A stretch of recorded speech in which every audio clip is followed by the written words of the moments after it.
पठामि संस्कृतं नित्यं वदामि संस्कृतं सदा ध्यायामि संस्कृतं सम्यक् वन्दे संस्कृतमातरं संस्कृतस्य प्रसाराय नैजं सर्वं ददाम्यहं संस्कृतस्य सदा भक्तो वन्दे संस्कृतमातरं संस्कृतस्य कृते जीवन् संस्कृतस्य कृते यजन् आत्मानमाहुतं मन्ये वन्दे संस्कृतमातरं वन्दे संस्कृतमातरम्। अस्तु, वयम् इदानीम् अग्रे गच्छामः। इदानीं वयं पञ्चमपाठे स्मः। तत्र इदानीं कथा। गतवर्गे वयं संस्कृतवाङ्मयपरिचयविषये वयं किञ्चित् दृष्टवन्तः। इदानीं कथा अहं पठामि। बहु अत्यन्तं सुलभा कथा एव। एकः वृद्धः आसीत्। सः क्षुधितः अभवत्। क्षुधितः इत्युक्ते कः अर्थः? तस्य बुभुक्षा अभवत्। समीपे एकः आम्रवृक्षः आसीत्। सर्वम् अत्र लङ् मध्ये अस्ति। लङ् इत्युक्ते भूतकालप्रयोगः। भूतकाले वृद्धः आम्रवृक्षस्य समीपम् अगच्छत्। अथवा अन्यरीत्या वदामः चेत् वृद्धः आम्रवृक्षस्य समीपं गतवान् कृदन्तरूपम्, अनन्तरम् अगच्छत् लङ् रूपम्। वृक्षे बहूनि फलानि अपश्यत्। वृक्षे बहूनि फलानि दृष्टवान्। सः अचिन्तयत्, अहं वृद्धः, मम शरीरे शक्तिः नास्ति, वृक्षः तु उन्नतः अस्ति, कथम् उपरि गच्छामि, कथं फलं प्राप्नोमि इति सः चिन्तयति।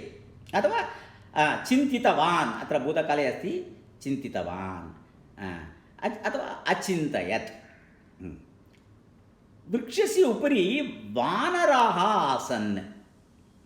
वृद्धः एकम् उपायम् अकरोत्, अथवा वृद्धः एकम् उपायं कृतवान्। सः पाषाणखण्डान् स्वीकृत्य अक्षिपत् इत्युक्ते क्षिप्तवान्। पाषाणखण्डः इत्युक्ते लघुशिलाखण्डाः। लघुशिलाखण्डान् स्वीकृत्य क्षिप्तवान्। कुत्र क्षिप्तवान्? वृक्षस्य उपरि वानराः आसन्। अत्र वानरान् प्रति सः शिलाखण्डान् क्षिप्तवान्। वानराः कुपिताः अभवन्। तेषां कोपः भवति एव। मां दृष्ट्वा अत्र मम उपरि शिलाखण्डं क्षिपति चेत् वानरस्य कोपः भवति एव। अतः वानरः किं करोति? ते फलानि अक्षिपन्। ते शिलाखण्डः तु तत्र समीपे नास्ति, किन्तु आम्रवृक्षे आम्रफलानि सन्ति। एकैकफलं स्वीकृत्य अनन्तरं फलेन वृद्धं ताडयितुं प्रयत्नं कुर्वन्ति, क्षिपन्ति स्म अथवा अक्षिपन्। अनन्तरं किम् अभवत्? वृद्धः तानि फलानि स्वीकृत्य सन्तोषेण अखादत्। इदानीं तस्य बुभुक्षानिवारणार्थं फलानाम् आवश्यकता। इदानीं वानराः किं कृतवन्तः? तस्य सहायं कृतवन्तः। फलानि अतः क्षिप्तवन्तः। अतः इदानीं सः फलानां सङ्ग्रहणं कृतवान्, अनन्तरं खादितवान्। अखादत् इत्युक्ते खादितवान्। कथा समाप्ता। अतः भूतकालप्रयोगे एषा कथा अस्ति। भवन्तः पठन्तु। अनन्तरम् अग्रिमः अस्ति संस्कृतव्यवहारः। संस्कृतव्यवहारः इति अग्रिमः भागः। तत्र किम् अस्ति इति वयं पश्यामः। इदानीं बालकः अस्ति, बालकाः सन्ति, तत्र किमपि कष्टं नास्ति। इदानीं कोरोना पूर्वकाले अस्माकं वर्गः आसीत्, वर्गे छात्राः आसन्, युवत्यः आसन्, युवकाः आसन्, ज्येष्ठाः आसन्, बहवः छात्राः आसन् भूतकालम्। इदानीं भूतकालः वयं जानीमः इति कारणात् अहं प्रयोगं करोमि। नो चेत् अस्ति इति वर्तमानकाले अपि इदानीं वर्गः चलति। इदानीं ज़ूम् वर्गः नास्ति, इदानीं अन्य सामान्यवर्गः इति कल्पनां करोतु। ज़ूम् वर्गः भवति चेदपि कष्टं नास्ति। इदानीं वर्गः अस्ति, वर्गे छात्राः सन्ति। कति छात्राः सन्ति अहं ज्ञातुम् इच्छामि। कति छात्राः सन्ति? इदानीं एका छात्रा वदति अत्र वर्गे 15 छात्राः सन्ति, अथवा वर्गे 16 छात्राः सन्ति। प्रश्नवाक्यं कति छात्राः सन्ति? इदानीं मम गृहमस्ति, गृहे चित्राणि सन्ति। कति चित्राणि सन्ति? 10 चित्राणि सन्ति। प्रश्नवाक्यं कति? पाण्डवाः सन्ति, अथवा पाण्डवाः आसन्। कति पाण्डवाः आसन्? उत्तरं 5 पाण्डवाः आसन्। कति कौरवाः आसन्? 100 कौरवाः आसन्। प्रश्नवाक्यं कति? कति सर्वदा तस्य प्रयोगः बहुवचने एव भवति। कति सन्ति, कति आसन् इति एव प्रष्टव्यम्। इदानीं अत्र वर्गे कति छात्राः सन्ति इति अहं पृच्छामि। केवलम् एकः छात्रः एव अस्ति इति चिन्तयतु, तदा उत्तरं किं भवति? वर्गे एकः छात्रः अस्ति इति मम प्रश्नवाक्यं सर्वदा कति सन्ति एव भवति। अत्र एकः भवतु अथवा बहवः भवन्तु, नित्यबहुवचने कति प्रयोगः, अतः कति सन्ति, कति सन्ति इति वयं पृच्छामः। गृहे कति आसन्दाः सन्ति, अथवा मन्दिरे कति भक्ताः इदानीं सन्ति इति कति इति प्रश्नः। यत्र गणनां कर्तुं शक्नुमः तत्र एव कति प्रयोगः। 1 2 3 4 5 6 7 8 9 इति यदा किमपि सहस्रपर्यन्तं, लक्षपर्यन्तं, कोटिपर्यन्तम् एक गणनायोग्यविषये एव कति प्रयोगः। अथवा कति सन्ति इत्युक्ते तत्र उत्तरम् अत्र एका संख्या, आरम्भे एका संख्या भवति। 20 छात्राः सन्ति। चेन्नैनगरे कति मन्दिराणि सन्ति? चेन्नैनगरे 20 मन्दिराणि सन्ति। तादृशम् एक संख्या यः प्रयोगः अत्र भवति एव। अनन्तरम् अग्रे एतस्मिन् विषये अभ्यासः अस्ति। यदा भवन्तः पुस्तकं प्राप्नुवन्ति तदा अभ्यासं कुर्वन्तु। अग्रे एकं सुभाषितमस्ति। अहं सुभाषितम् एकवारं पठामि। सदयं हृदयं यस्य भाषितं सत्यभूषितं कायः परहिते यस्य कलिस्तस्य करोति किम्। पुनः एकवारं पठामि। सदयं हृदयं यस्य भाषितं सत्यभूषितं कायः परहिते यस्य कलिस्तस्य करोति किम्। इदानीं हृदयम् अस्ति, सर्वेषां तु हृदयम् अस्ति, किन्तु हृदये दयाभावः अस्ति वा इति प्रश्नः। सदयं हृदयं, दयया पूरितं हृदयं, दयाभावः अस्ति, अतः हृदयं सदयं, दयया पूरितहृदयं यस्य अस्ति, तस्य। अनन्तरं सत्यभूषितं भाषितं, वदति वाक्यानि वदन्ति भाषितं भाषा तद् वाक् भवतु असत्यं न वदेत्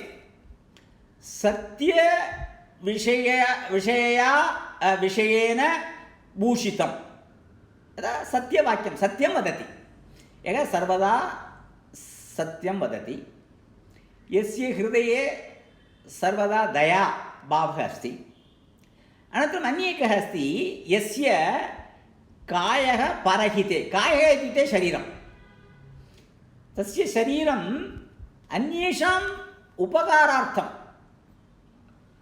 परोपकारार्थम् इदं शरीरं तादृशचिन्तनं तादृशकार्यं तादृशप्रवृत्तिः यस्य अस्ति सः मम शरीरं केवलं मम कारणात् न अथवा मम सौकर्यात् एव न अन्येषां कृते सहायं कर्तुम् अपि मम शरीरम् अस्ति इति यः चिन्तयति तादृशपुरुषः अस्ति चेत् कलिः इत्युक्ते कालः अथवा यमः करोति किं सः तस्य समीपे न आगच्छति अतः कः कालः तं न पीडयति तस्य जीवनं सुखरं भवति इति अर्थे एतद् वयं स्वीकुर्मः अतः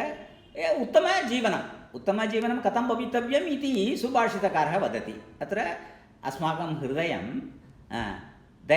दयया पूरितं भवतु दयापूर्णहृदयम् अनन्तरं मुखे सत्यवाक्यं भवतु सर्वदा असत्यं कदापि न वदतु सत्यमेव सर्वदा वदतु तादृशपुरुषम् अनन्तरं यस्य शरीरं अन्यजनानां सहायार्थम् उपकारार्थं परोपकारार्थम् अस्ति तादृशं कार्यं यः करोति तस्य समीपे कालः मृत्युः न आगच्छति अथवा सः सुरक्षितः भवति ईश्वरस्य कृपा भवति अनुग्रहः भवति इति अर्थः सुभाषितस्य अर्थः अत्र चतुर्थपाठः समाप्तः भवति वयम् अग्रे गच्छामः अग्रे पञ्चमः पाठः मध्ये अहं कानिचन अंशान् त्यक्त्वा आगतवान् तत्र कारणमस्ति कारणं किम् इत्युक्ते एतत् पुस्तकम् अतः क्रमेण एकैकम् एडिटिङ्ग् कृत्वा ते नयन्ति किन्तु तादृशकष्टं मयि नास्ति अतः यत् इदानीं सुलभतया छात्राः अवगच्छन्ति तानि पाठयित्वा अनन्तरं मन्दम् अग्रे गच्छामः इति यथा कूर्दनस्पर्धा भवति आरम्भे 1 फुट् उपरि एव स्थापयति रज्जुः वा अथवा दण्डः वा तदनन्तरं किञ्चित् उपरि आनयति 1/2 फुट् अनन्तरं 2 2.5 3 इति मन्दम् उपरि आनयति अनन्तरं बालकः अपि सन्तोषेण कूर्दनं करोति आरम्भे एव शीघ्रं 4 फुट् उन्नतं करोति चेत् बालकः बहु कष्टम् अनुभवति मन्दं गन्तव्यम् अतः अहं जानामि पूर्वतनपाठे मया किं त्यक्तम् इति अहं जानामि अतः एकैकपाठमध्ये अहं किञ्चित् त्यक्त्वा अहम् अग्रे गच्छन् अस्मि पुनः वयं रीविसिट् कुर्मः यदा अस्माकं हस्ते पुस्तकानि भवन्ति तदनन्तरं यदा यत् अहम् इदानीं बोधितवान् तस्य विषये अस्माकं किञ्चित् ग्रिप् जातं तदा इतोपि अधिकं वयम् अत्र पठितुं शक्नुमः तद् सुलभाय भवति तावदेव अतः वयम् इदानीं पञ्चमपाठे स्मः इति कारणात् अर्धपुस्तकम् इदानीं समाप्तमिति चिन्तनं न आवश्यकम् अस्तु इदनन्तरं पञ्चमपाठे आरम्भे एकं महत् वाक्यमस्ति क्रियासिद्धिः सत्त्वे भवति महतां नोपकरणे। अहं तु गायकः नास्मि, क्रियासिद्धिः सत्त्वे भवति इति अस्माकम् एकं गीतमपि अस्ति। क्रियासिद्धिः सत्त्वे भवति महतां नोपकरणे। अर्थः कः? इदानीं चिन्तयतु, अत्र रविवर्मा प्रसिद्धचित्रकारः, रविवर्मा प्रसिद्धचित्रकारः, सः चित्रं रचयति। कथं रचयति? भिन्नभिन्नवर्णकूप्यः भवन्ति, वर्णस्थालिका भवति, अनन्तरम् एकः कूर्चः अथवा भिन्नभिन्नकूर्चाः भवन्ति। कूर्चेन एकं फलकं भवति अथवा भित्तिः भवति, तस्य उपरि सः चित्रं रचयति। किमपि देव्याः चित्रं भवतु, ईश्वरस्य चित्रं भवतु, अथवा ग्रामस्य चित्रं, किमपि एकं चित्रं रचयति।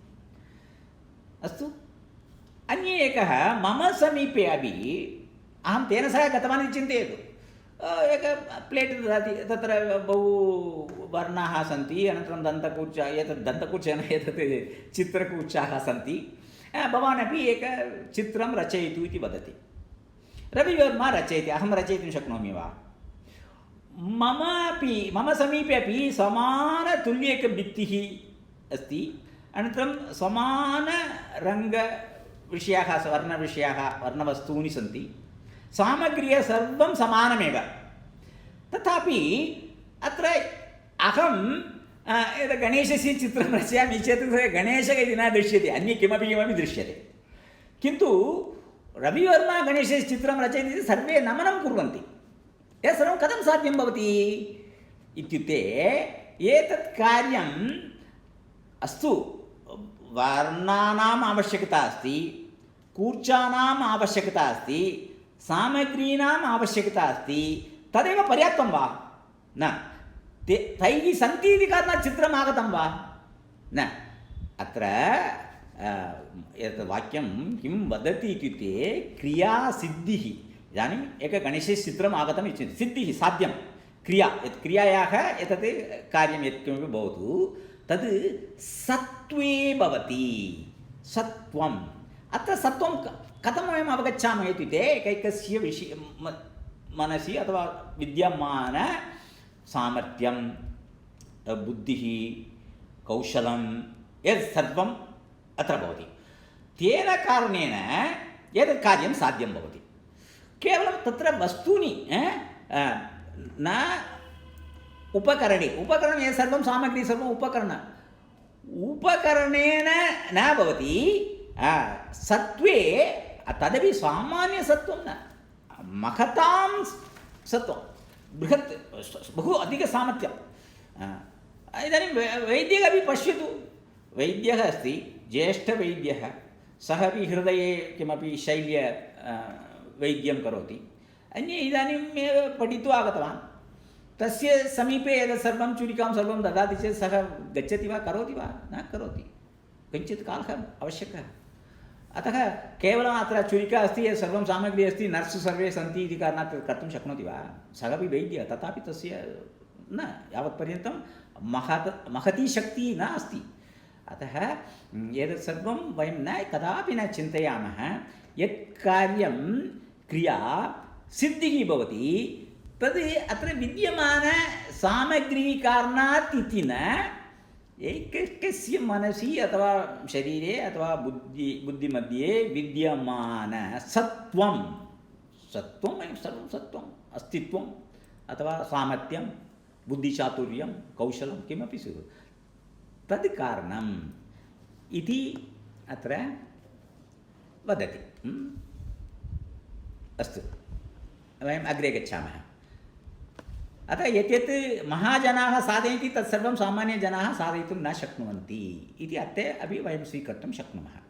महाजनानां, गुरुजनानां यत् भवति तस्य महत्त्वम् अस्ति, केन कारणेन तेषां सत्त्वम् उपरि अस्ति।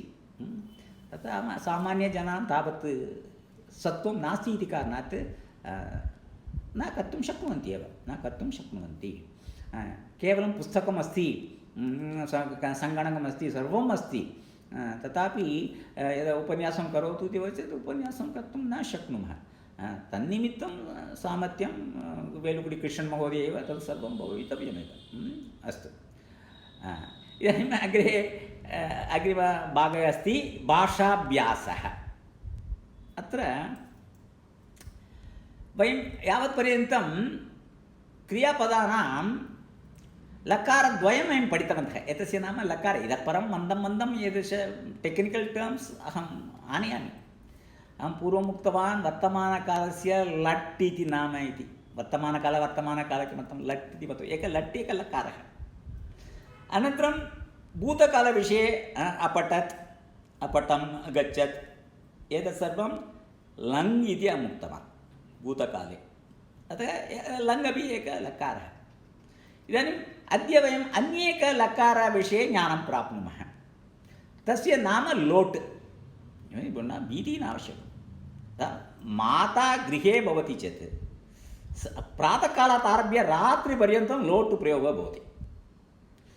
इदानीं कोरोना समये इति कारणात् तस्य प्रयोगः अधिकः भवति। गृहे चिन्तयतु, इदानीं पुत्रः वा पुत्री वा लघु भवति चेत् विद्यालयं न गच्छन्ति, विद्यालयः नास्ति, इदानीं गृहे एव सन्ति। अतः माता किं करोति, सर्वदा कोलाहलः भवति एव, छात्राः किं कुर्वन्ति। अतः माता वदति, तत्र न गच्छतु, दूरदर्शनं न पश्यतु, उपविशतु, सम्यक् उपविशतु, पाठं लिखतु, इदानीं निद्रासमये निद्रां करोतु, खादतु, दूरदर्शनं न, सर्वदा सङ्गीतं न शृणोतु, सर्वदा न क्रीडतु, तु तु तु तु तु ती स्थाने तु, तस्य लोट्। अतः एकदा इदानीं माता वदति गृहपाठं लिखतु इति। तदा बालकः लिखति अथवा न लिखति, तस्य इष्टं। किन्तु माता लिखतु इति वदति, लिखतु। कदाचित् किं भवति, माता किं करोति, प्रार्थयति, तस्य ज्वरः अस्ति इति चिन्तयतु, औषधं पिबतु इति प्रार्थनां करोति, पिबतु। समानं प्रार्थनामध्येपि तु प्रयोगः, पिबतु, पिबति स्थाने पिबतु। अथवा बालकः रोदनं करोति, तदनन्तरं पिबति, बालकः पिबति, माता वदति पिबतु, मम वत्स पिबतु, शीघ्रं ज्वरः गच्छति, पिबतु। अनन्तरं बालकः पिबति, माता पिबतु इति प्रेरयति, अतः प्रेरणा इति नाम, अन्यनाम। अनन्तरं पुत्रः पिबति, अत्र प्रार्थना, माता एव पुत्रस्य समीपे प्रार्थनां करोति। केन कारणेन तस्य ज्वरः अस्ति, इदानीं ज्वरः नास्ति, सम्यक् अस्ति, इदानीं बहु कोलाहलं करोति बालकः, क्षीरं न पिबति। तदा माता किं करोति, क्षीरं पिबतु, आज्ञा, अत्रापि तु एव। अतः कदाचित् आज्ञा भवति, कदाचित् प्रार्थना भवति लोट् मध्ये। यद् सन्दर्भानुसृत्य, अनन्तरम् अस्माकं वाय्स् माड्युलेशन् कथम् उच्चारणं भवति सर्वम् आधारीकृत्य अत्र प्रार्थना वा, अनन्तरं यस्य पुरतः वदति यत् सर्वम् अनुसृत्य अत्र प्रार्थना वा अथवा आज्ञा वा इति भवति। इदानीं बालकः सामान्यतया माता बालकस्य समीपे आज्ञा, गच्छतु, आपणं गच्छतु, क्षीरम् आनयतु इति आज्ञा एव भवति बालकस्य कृते, लघुबालकः भवति चेत्। किन्तु एकः ज्येष्ठः आगच्छति, तदा सा अतिथिः आगच्छति चेत् सा किं वदति, उपविशतु, पिबतु, खादतु, अत्र प्रार्थना, प्रेरणा, प्रार्थना भवति। तदेव बालकः भवेत्, पिबतु, तत्र आज्ञा भवति। कदाचित् सः न पिबति चेत् पिबतु। अतः द्वयमपि समानं। गच्छतु इति सेवकस्य समीपे वदति चेत् तद् आज्ञा। अन्य इदानीम् अतिथिः गच्छति चेत् गच्छतु इति वदति चेत् तत्र प्रार्थना, गच्छतु, अनन्तरं विहाते तस्य गमनम् आवश्यकम्। अतः इदानीं किं भवति, एतस्य नाम लोट् अथवा प्रेरणा इति वयं वदामः। कालविषयः न, एकः आङ्ग्लभाषायां वदति किल मूड् विषयः। अतः अत्र कालसम्बन्धः नास्ति। अत्र प्रथमपुरुषे एकवचने किं भवति? पठतु, लिखतु, खादतु, वदतु, उपविशतु, उत्तिष्ठतु, धावतु। यत्र यत्र ती वयम् उपयोगं कृतवन्तः लट् मध्ये, ती तु भवति चेत् लोट् भवति। पश्यतु, अत्यन्तं सुलभ एक स्ट्रक्चर् अस्ति। अतः संस्कृतं सम्यक् कृतम् इति कारणात् संस्कृतं। भीतिः नावश्यकी। एक रोड् कृतमस्ति, मार्गः निर्मितः अस्ति। मार्गे गमनं कुत्र कष्टं भवति? वने गमनं कष्टं भवति। इदानीं वनेन भ्रमणं न भवति, मार्गे एव भ्रमणं। तदपि इदानीं कोरोना समये मार्गे किमपि वाहनानि अपि न सन्ति, बहु सन्तोषेण वयं गन्तुं शक्नुमः। अतः ती स्थाने तु भवति प्रथमपुरुष एकवचने। बालकः पठतु, बालिका, अत्रापि बालकः अपि पठतु, बालिका अपि पठतु। अत्र लिङ्गे भेदः नास्ति, केन कारणेन क्रियापदं। बालकः पठतु, बालिका पठतु। अनन्तरं पिता खादतु, माता खादतु, पितामहः पश्यतु, पितामही पश्यतु। सर्वं पुल्लिङ्गेपि तु एव, स्त्रीलिङ्गेपि तु एव। प्रथमपुरुषस्य एकवचनरूपं पठतु, खादतु। इदानीं बहुवचने पठन्तु, बालकः पठतु, बालकाः पठन्तु, बालिका पठतु, बालिकाः पठन्तु। किमपि परिवर्तनं नास्ति। पठतु पठन्तु भवति, इन् योजनीयं मध्ये। पठतु पठन्तु, गच्छतु गच्छन्तु, आगच्छतु आगच्छन्तु, उपविशतु उपविशन्तु, उत्तिष्ठतु उत्तिष्ठन्तु, नमतु नमन्तु, क्रीडतु क्रीडन्तु। बहूनि क्रियापदानि वयं सुलभतया सहजतया वक्तुं शक्नुमः। अत्र किं करणीयम्? अस्माकम् अभ्याससमये बालकः अथवा युवकः पठतु, अनन्तरं युवकाः पठन्तु, युवती पठतु, युवत्यः पठन्तु। सर्वदा किमपि क्रियापदं वयं स्वीकुर्मः, तत्र पुल्लिङ्गे अपि लिखामः, स्त्रीलिङ्गे अपि लिखामः। तस्य आवश्यकता किमर्थम् इत्युक्ते, अन्यभाषासु लिङ्गपरिवर्तनं भवति चेत् क्रियापदस्य रूपपरिवर्तनं भवति। तमिळ् मध्ये अस्ति, तमिळ् मध्ये वरिहिरान् वरिहिराळ्, पोगिरान् पोगिराळ् भेदः अस्ति। अत्र अस्ति वा? संस्कृते नास्ति। तद् मस्तके सम्यक् गच्छेत्। तन्निमित्तं पुनः पुनः अभ्यासं कुर्मः चेत् एव तद् भवति। अतः सर्वदा युवती गच्छति, इदानीं गच्छतु, लोट् मध्ये स्मः पाठः इति कारणात् युवती गच्छतु, युवत्यः गच्छन्तु, युवकः गच्छतु, युवकाः गच्छन्तु। एतद् गच्छन्तु भवति समानमेव, किन्तु युवती समये बहुवचने युवत्यः भवन्ति, युवत्यः भवति, युवत्यः गच्छन्तु। अनन्तरं युवकः भवति, युवकाः गच्छन्तु। अत्र वयं जानीमः एव, एकैकपदस्य एकवचने कीदृशरूपं भवति, तस्य एव बहुवचने कीदृशरूपं भवति इति वयं जानीमः। घटः अस्ति चेत् बहुवचने घटः घटाः भवति। अनन्तरं अन्य दन्तकूर्चकः अस्ति चेत् दन्तकूर्चाः, बालकः बालकाः ईदृशं भवति। अनन्तरम् अत्र बालिका भवति चेत् बालिका बालिकाः, महिला महिलाः बहुवचने। अनन्तरं तत्र नपुंसकं भवति चेत् पुस्तकं पुस्तकानि परिवर्तनं भवति। पुस्तकं पुस्तकानि, काव्यं काव्यानि, मन्दिरं मन्दिराणि। तादृशं तस्य पदस्य एकवचनरूपं बहुवचनरूपं, पुनः क्रियापदे अपि एकवचनरूपं बहुवचनरूपं। क्रियापदस्य एकवचनरूपम् एकवचनकर्तारम् अनुसरति। कर्ता एकवचने भवति चेत् तत् सर्वं वयं गतवर्गे वयं पठितवन्तः। कर्ता एकवचने भवति चेत् तद् लट् भवतु, लङ् भवतु, लोट् भवतु, तदपि प्रथमपुरुषे एकवचने एव भवति। इदानीं कर्ता प्रथमपुरुष बहुवचने भवति चेत् तद् लट् भवतु, लङ् भवतु, लोट् भवतु, प्रथमपुरुष बहुवचने एव भवति। किन्तु क्रियापदं लिङ्गं न पश्यति। बालिका वदति वा बालकः वदति वा सर्वं न पश्यति। अस्तु, इदानीं प्रथमपुरुषे वयं द्विवचनम् इदानीं त्यजामः, तदनन्तरं वयम् आगच्छामः।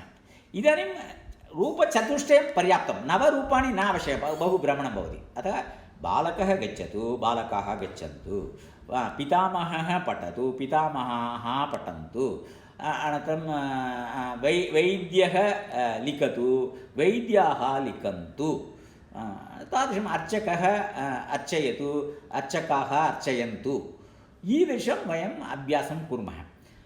तदनन्तरम् अत्र किं भवति इति उत्तमपुरुषः, मध्यमपुरुषमपि त्यजामः, मध्यमपुरुषः अनन्तरं पठामः।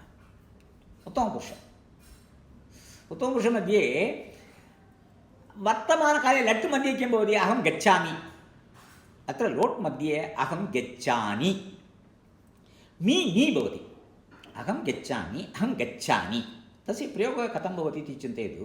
अहम् इदानीं कोरोना नास्ति इति चिन्तयतु, इदानीं कोरोना पूर्वं कोरोना परम् इति भवितुम् अर्हति। इतः परं कोरोना पूर्वकालविषये अहं वदामि। इदानीं तु बहिः गमनं नास्ति, इदानीं पूर्वकाले अहं मार्गे गच्छन् अस्मि, तदा गायत्री भगिनी मां पश्यति, सा मम समीपम् आगच्छति, भोः कुशलवार्ता भवति, तदनन्तरं सा मम एकः सन्देहः अस्ति, अहं पृच्छामि इति वदति, तदा अहं गच्छामि इति वदामि चेत् तस्याः मनसि निश्चयेन दुःखं भवति, कोपः भवति वा न वा, किन्तु दुःखं भवति। अरे अहम् एकं प्रश्नं प्रष्टुं मम सन्देहनिवारणार्थम् एकं यत् पठितं वा अपठितं वा किमपि भवतु, व्याकरणविषये वा अथवा श्लोकविषये वा, महोदय अहं गच्छामि इति वदति, कोपः अथवा दुःखं भवति। अस्तु इति एव सा किं कर्तुं शक्नोति, अस्तु एव वदति, किन्तु मनसि दुःखं भवति। सा वदति मम एकः सन्देहः अस्ति इति यदा वदति, अहं वदामि अहं गच्छामि अहं गच्छामि इति वदामि चेत् गायत्री भगिनी अपि संस्कृतं जानाति इति कारणात् तस्याः मनसि दुःखं न भवति। ओ एवं वा, अस्तु अस्तु इति उक्त्वा सा गच्छति। इदानीं कुत्र भेदः आगतः इत्युक्ते गच्छामि स्थाने अहं गच्छामि इति उक्तवान्। अर्थः कः, इदानीं मम वर्गः अस्ति, निमिषत्रयाभ्यन्तरे अत्र वर्गस्य आरम्भः भवति, मम गमनार्थं निमिषद्वयं भवति एव, अनन्तरम् अस्माकं संस्कृतभारत्याः वर्गाः सामान्यतया समये आरम्भः भवति, समये समाप्तिः भवति वा इति किञ्चित् क्लेशः अस्ति, बट् इदानीन्तनकाले समाप्तिः भवति समये, केन कारणेन यद् ज़ूम् कट् करोति, एकवाक्यं पूरितं वा अपि न पश्यति, साक्षात् कट् करोति। अतः समयपालनम् इति एकः विषयः अस्माकं पद्धतिमध्ये अस्ति। अतः सा चिन्तयति, ओ महोदयस्य किमपि वर्गः अस्ति अथवा कार्यक्रमः अस्ति, अतः तेन गन्तव्यम्, अनन्तरम् अहं पश्यामि। एतत् सर्वं कथम् एतद् वार्ता परिवर्तनं भवति, एतत् चिन्तनपरिवर्तनं वा मम मनसि यत् अस्ति अथवा एतत् सर्वं कथं सम्भवति इति कारणात् अहं लोट् प्रयोगं कृतवान्, अहं गच्छामि। इदानीं मम पत्नी वदति,